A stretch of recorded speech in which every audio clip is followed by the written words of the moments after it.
It's not Halloween, but today we're going to do something really scary. We've spent 3 videos talking about how behaviors are clues to our money stories, voice stories, and relationship stories, and how those behaviors served us as children and teenagers. They were actually really intelligent because until we're 18, we're under the care of caretakers, and we have to develop survival strategies to adapt to those environments. But as adults that are no longer under the care of caretakers, they're not serving us anymore. They can actually cause us a lot of pain because, as you could see in videos 2 and 3, the stories that are driving our behaviors, they're actually pushing away the things we want, like relationships. Being needy or desperate is actually pushing away the love that we want. Or with money, also being needy and desperate pushes away the money that we want. And those are just a few examples. But that's how much they're not serving us anymore. It's like taking a childhood toy, like an easy bake oven. It's like cooking a steak in an easy bake oven.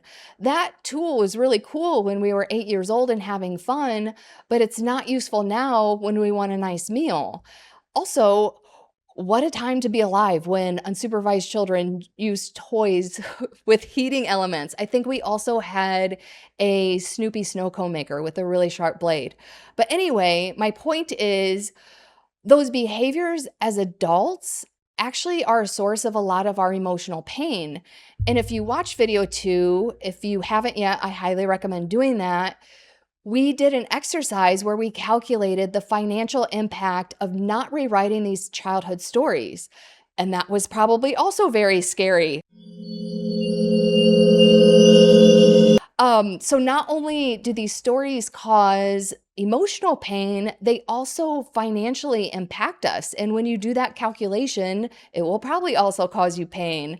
And by the way, because I mentioned video 2, this is video 4 of the Wealth Detective series where I am scaring you straight and solving the hidden mysteries keeping you from wealth.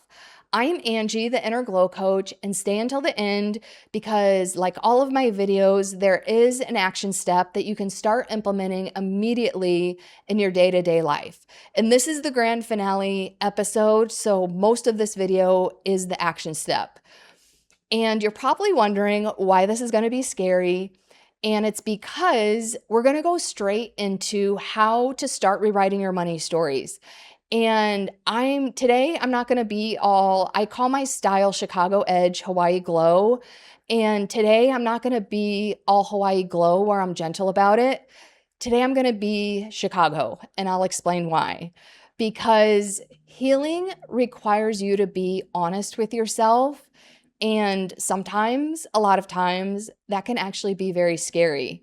And that's exactly why so many people avoid doing the inner work with spiritual bypassing or toxic positivity because those things feel good. And the harsh truth is, doing the inner work doesn't always feel like rainbows and unicorns.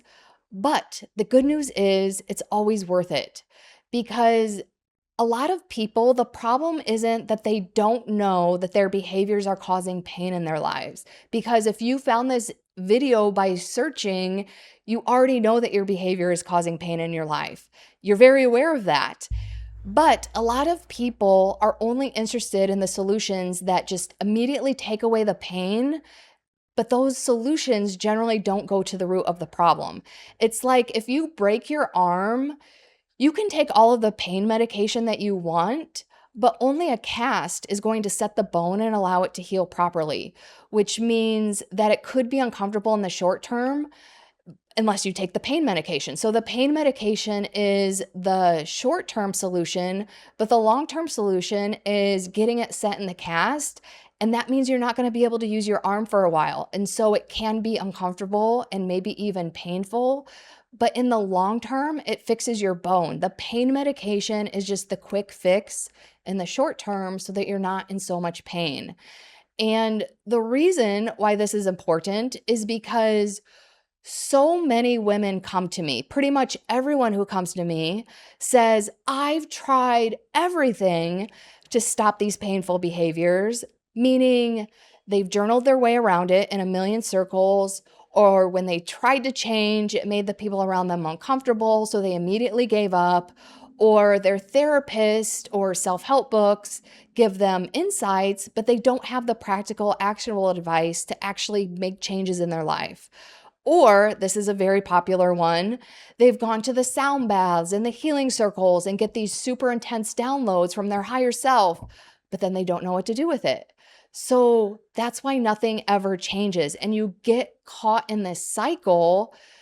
And I'm going to go off on a rant, but I think it's really important. And all of these things cycling is because insight addiction is a thing. And I think it's the most sneaky, even the most acceptable addition in the personal growth space, but nobody's talking about it because we all know how good it feels to have like this aha moment, like when you realize, oh my God, that's why I do that. Because self-awareness is progress. If you've watched any of my videos, I always say awareness is the first step, because once you're aware, then you can actually make changes. And when you have that hit of a self-awareness, your nervous system is literally getting a hit of dopamine because it feels like relief, because suddenly all of the chaos makes sense. All of these behaviors that you've been doing make sense. And trust me, I get it. I chase that feeling too. I love a good aha moment because, again, awareness is the first step to change. But this is the problem. Insight is only half of the equation. It's like insight is the on-ramp to the highway. It's not the destination. It's not even part of the highway. It's the on-ramp. And so many people, they're just sitting on the on-ramp with their hazard lights on, eating snacks, and waiting for roadside service to come rescue them. And this is the scary part that nobody wants to hear. Nobody is coming to rescue you. Your therapist doesn't heal you. Self-help books don't heal you. Shit, your healer doesn't even heal you. I don't heal you. You heal you.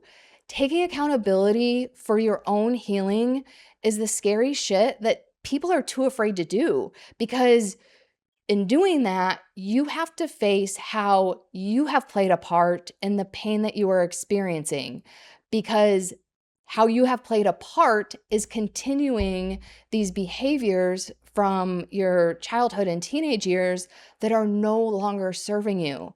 And just to be clear, if this is you, no shame, because I am woo-woo. I do all the things. I spiritual bypassed most of my 30s, and then I started to do the real inner work, and it completely changed my life. And I didn't even start taking my healing journey seriously. I actually call it the start of my healing journey in earnest when I had my total emotional breakdown in October 2020, because I had been I had these behaviors that were no longer serving me, but I was stuck in this insight addiction of just being addicted to the insights and the aha moments and not doing anything about them.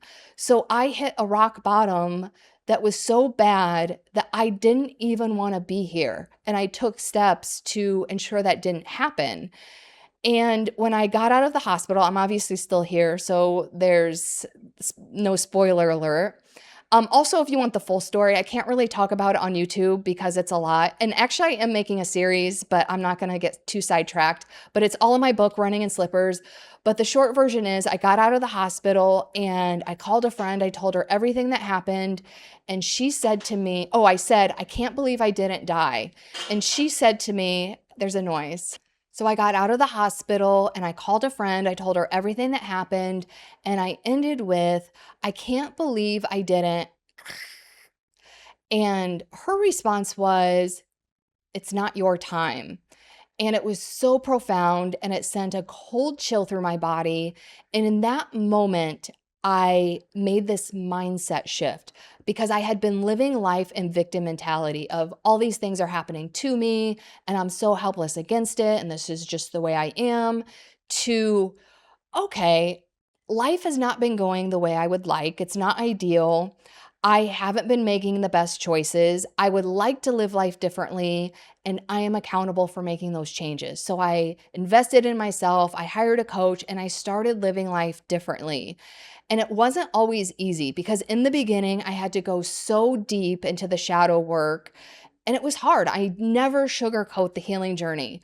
But my point is, all of my clients come to me saying, I've tried everything, but the one thing they haven't tried is actually doing the inner work because they're caught in this insight addiction and the behaviors are still happening because their subconscious stories are still running their life on autopilot, even though they consciously know that they don't want to be doing those things and they know that they're causing them pain, but they don't know how to get out of it. So you can have the realization, you can name the pattern, but until you rewrite the subconscious story behind it, you're still going to do the thing.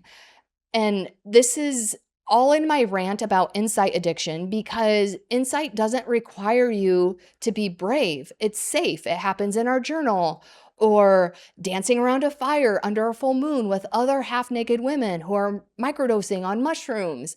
It's absolutely the safest way to feel like you're doing the work without ever actually doing the work. And I know I'm saying this with Chicago Edge, and I warned you that I would, but I'm also saying this with so much love because I have been there. And again, all women come to me in this insight addiction. And it's not how it works. Knowing the story, but still living inside it isn't healing. It's a very expensive form of self awareness. And when I say expensive, I'm referring to financially, which is based on the exercise in video 2, if you haven't seen that yet, but also emotionally, because to be in that much emotional pain and frustration for so much of your life is exhausting. So today, the goal is to stop investigating, meaning being stuck in the insight addiction, and actually start rewriting because the goal is to close the case. So, rant over, but that's exactly what I meant by this is going to be scary because some of you have been caught in that insight addiction and haven't faced yourselves at this step before. And honestly, that's okay because I'm here to guide you. And I also, before we get into our action step, I want to recap a few key insights because again, this is video 3. So if you haven't watched, or no, this is video 4. So if you haven't watched the first 3 videos, I highly recommend that you do that. I'll put the link in the description, but I know some of you won't. So insight 1 is these stories that you're running on are not even true. They may have been, they're not true to you. Let me put it that way, because they may have been true to your mom, your dad, your grandma, your great grandma, your great great great great grandma, or they may have been true in 1987 when you had your easy bake oven, but it's not true to you. You're just running off these inherited money stories that you got from your parents. And the other thing I want to say is you may not have chosen the story and yeah, until you're 18, you're just blindly running off of it. But after the age of 18, you are choosing to keep it. And every day you don't rewrite it is a day that you're choosing to keep it. And that's a hard fact for some people to swallow. But I am telling you, as soon as you can accept that you have been making the choice to keep running on those behaviors, that's how much easier it is to rewrite it. And that's exactly what I mean by stepping out of victim mode, because you can rewrite your story at any time. And yes, things happen to us. Like I can go out on the street and get mugged. And yes, I'm a victim of a crime, but I'm also accountable for canceling my credit cards and getting new ones and getting a new driver's license and doing all those things. No, it's not fun and life is not fair. And I wish I could explain to you that one day life will be fair but it's just not. And we cannot change that or control it, but we do have agency over our own lives. And that's exactly what rewriting your story is about. So, and I feel like I keep coming in with disclaimers, but I promise this is the last one. This is the last rant before we get into the action step. I cannot jump through my screen and out of your screen and have a little cozy conversation about you with your specific situation, like how your parents spent thousands of dollars on your brother's hockey equipment, but yet never had enough money for your dance lessons. So now you don't feel worthy of money. So now you believe that if you're easygoing and don't have any needs, then you'll be loved. And by the way, that's an actual story that someone came to me with. And everybody's story is completely different and nuanced. And so I can't address everybody's specific story. And the GMI Glow method, it stands for go back to your childhood, because I don't have a cookie cutter approach to coaching. We go back to your childhood and your specific experience and nuances, and we go to the root of that belief that's driving all of your other beliefs. But that is impossible to do in this video. So the process that we're about to go through is cookie cutter, but it can still work for you. And I lied. I'm going to give one more plug because I just am. Because if any of this video is resonating, I built something new, and it's especially for this purpose. I built the Overflow Society for exactly this. It's a small group of women doing this work together. Every week, we take one of those why did I just do that moments, and we investigate it live in person. We rewrite it in real time, and we take the bold action that I promise I'm going to get to in a minute that most people skip. Because again, insight alone isn't going to change your relationship or bank account or voice. Practicing, doing the work in real life does.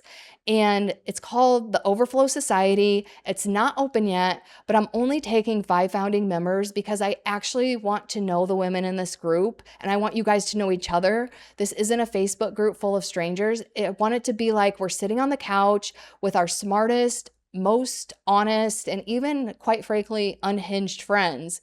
So if you're done with almost having it together, you're done consuming content, but not making any changes because you don't know what to do with it, and you're ready to actually become the woman who's ready to up-level her life, I invite you to get on the list. That link is also in the description, because if you sign up for my email list, you will be the first to know the second it opens, and you will get first pick of 5 spots before anyone else even hears about it. And I'm super excited because that's how you can rewrite your specific money story in real time, which will also address your voice story, relationship story, because how you do one thing is how you do everything. So I guess the action step is the last thing because I added in all the other things, but this is our action step. These are the basic cookie cutter steps for rewriting your money story. Step number 1 is identify the story. So some of you, after watching videos 1 through 3, which you should have already done, you already know your money stories, like rich people are greedy, I have to work really hard to earn money, or money doesn't grow on trees. You may know some of them off the top of your head, and that is absolutely great. But if you're not sure what the actual story is, go back to what you heard about money growing up, not what you were explicitly taught, but it could be like the offhand comments, the arguments, the things that were never said, but you could feel the emotional intensity behind it. But also, because that's what this series is all about, look at your behaviors, because your behaviors are absolutely clues to your money stories. And again, if you're not sure, question everything you do and why you do it. Because when you have one of those, why the hell did I just do that moments, that is a clue. So write it down, all of it, whether it's a conscious money story or you're just trying to get to the root of your behaviors. Write it all down, because somewhere in that are the beliefs. So step 1 is identifying the story. Step 2 is super easy. Simply ask yourself, is this true? So for example, are rich people greedy as an absolute? The answer is no. Yes, some rich people are greedy, but some people are not. So as an absolute, it is not true. Or something like money doesn't grow on trees, like that's technically not true, but the underlying belief behind that is money is scarce. Is money scarce? No, money is abundant and it's available to everyone. So it's really asking yourself, is this true? Or ask, is it mine? Because, for instance, I think I mentioned this in one of the other videos. My mom believed that rich people are sinful because she thought if person A has a bunch of money and person B does not, then person A was actively taking away money from person B. And as an adult, I didn't technically believe it, but it still was the undercurrent of a lot of my decisions. So But once I asked myself, is that true? Is it mine? So I guess whatever resonates more with you, because in that case, it definitely wasn't true. And I was consciously aware of that, but subconsciously, I thought it was my story. So the point is to dispel it, because even if you can consciously come to the conclusion that this is not true, that's all that matters right now. And then step 3, write the new story. And just to be clear, this is not an affirmation that you do not believe yet. Because if your subconscious, like let's just stay with the example of rich people are sinful. If my subconscious truly believes that rich people are sinful, me saying, oh, rich people are spiritual, or I don't know what the opposite of that would be. Like rich people are good people. That is completely contradicting what I subconsciously believe. So subconsciously, I just feel like I'm telling myself a lie. So this isn't an affirmation that you may not believe yet. This is a genuine reframe that's based on evidence from your own life. So for example, let's just stick with the rich people are sinful. Can I think of at least one rich person that I've ever met or heard of in my life that is not sinful? I don't even like that word because of the whole Catholic Church thing. And sorry if you're religious, but that's just what I believe. And I'm actually not even going to apologize for it. I have strong feelings about certain words. But I can think of people who are good people and have money. So I can think of genuine evidence in my own life that proves that untrue. And I strongly encourage you to think of evidence in your own life. But if you truly cannot think of anything, then look at external evidence. Like, could I Google right now billionaires who are altruistic and have done amazing things with their money? Absolutely. So if you truly cannot come up with anything in your own personal life, then absolutely find external evidence. But I highly recommend using evidence that actually belongs to you and grounded in who you are. So step 4 is where it gets hard. This is where you're going to practice the new story in real life. And this is the part that most people skip. And this is what makes my glow method different than like affirmations or self-help books or spiritual bypassing, because we take bold action. And I don't know if any of you are familiar with quantum physics and the parallel realities. And I won't get all into it because it's very complicated, but it's basically taking the act as if theory on a whole nother level, because act as if is you're acting as the person that you want to be. But the parallel reality theory is there is a version of you who has every single thing you desire. All you have to do is step into the identity of that person, meaning how does that person feel? How does that person make decisions? How does that person use their voice? How do they live their life? And then you start living your life every single day in that way. So what this looks like in real life, and it can be overwhelming, and the purpose of this is not to overwhelm you. And I'll go into my story first before I get into that part. But this is what it looks like in real life. And I know I've told this story in other videos, but when I quit my corporate job and started my own business, it wasn't just, I quit, now I'm starting.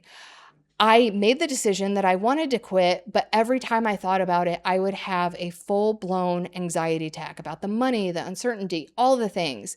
So I decided that I wouldn't quit my job until I could think about it without having a full-blown anxiety attack. And it took 3 months. And the way that I did it was doing this identity work that I've done on myself and I use with my clients. And I was like, every single day, every single decision, even when I was thinking about what to drink, I was like, what does the version of me who quits their job and starts their own business, what decision does this person make? And I'm talking every single thing. What lip gloss to wear, what to wear, what earrings to wear, what glasses to wear, every single thing. And it put me into the identity of the entrepreneur to the point where just quitting my job felt so effortless and seamless. And the reason why this is important is because when your subconscious believes something, like my belief was, I can't quit my corporate job because the stability and the benefits and the money and blah, blah, blah. But I started showing myself, Like I was truly acting out the possibilities in my day-to-day life so that my subconscious had nothing to argue with. So all of a sudden it started believing these new beliefs because I was proving it through my action. So the whole point of this exercise is by behaving in this new way that's coherent with your new belief, even if your subconscious doesn't believe it yet, by repeating these behaviors and habits every single day, your subconscious starts to believe it, and that just becomes part of who you are. Which leads me to, when I do this work with my clients, a lot of people are like, my calendar is crazy. If I schedule one more thing, or if I have one more thing on my to-do list, I will lose my mind. But that's just it.